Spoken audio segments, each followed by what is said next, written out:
Good morning, Juan Brown here at the home office news desk of Blanco Lirio, the laptop. It is Thursday, the 6th of April, and just a real quick update. It looks like Department of Water Resources is going to have a live press briefing today at 2 p.m. Pacific time, and I plan on running down to Oroville and checking out the press briefing. But if you want to see it live, if you're on Facebook, go to Facebook, look up California Department of Water Resources page. I don't know if you got to give them a like to get in there, but they will be posting the press briefing live right there at the top of their press briefing page. After the press briefing, the briefing will be posted in its entirety here.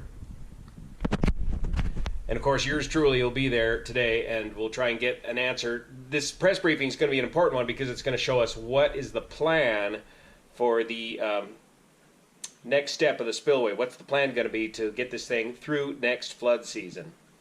Now at the press briefing, I'll probably only have time to ask one or two questions, and those questions I might form as the press briefing goes along. But if you have some good questions that you want to ask, that you would like to see answered at that press briefing, go ahead and throw them here on this YouTube update, and I'll go through them and see if I can get some good questions to ask the folks at the Department of Water Resources. Act fast, operators are standing by. The press briefing's in just a few hours. Meanwhile, here's some impressive drone footage that was published just yesterday and shot on the 3rd of April. Here's those long arm excavators we talked about in the previous update, again with the small buckets right there to avoid tipping over or bending the long arms of these excavators. So that's why work appears to be appearing slow. It's because they're having to dig down so deep they got to use smaller buckets. In the distance, you can see where some of this debris is being stockpiled in the benches along the emergency spillway. The idea, again, of the benches would be to slow the water flow if in the event they ever had to use that emergency spillway again. The rest of this debris is being floated down by barge and stored down by the diversion dam. Now here we go flying up the canyon with the drone. Our newest water feature here in Northern California, it really is a pretty canyon.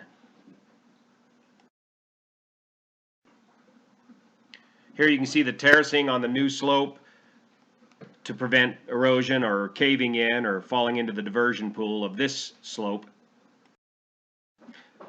And here's the shot we've all been waiting for, a good close-up look of the edge of the spillway. There's the big hole on the left side of the screen that we were talking about in the previous update. And look at the erosion up underneath that shotcrete right there. Look at that.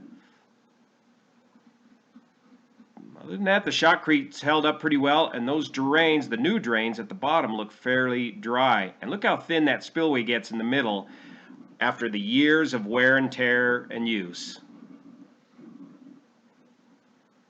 Now look at the size of this. 178 feet wide. There's the lone worker standing on the edge. That's the width of 12 freeway lanes. Not 4, but 12 freeway lanes. The equivalent of Interstate 80 in the Sacramento area down by Madison Avenue. DWR drone footage of the busted spillway at Oroville on 3 April.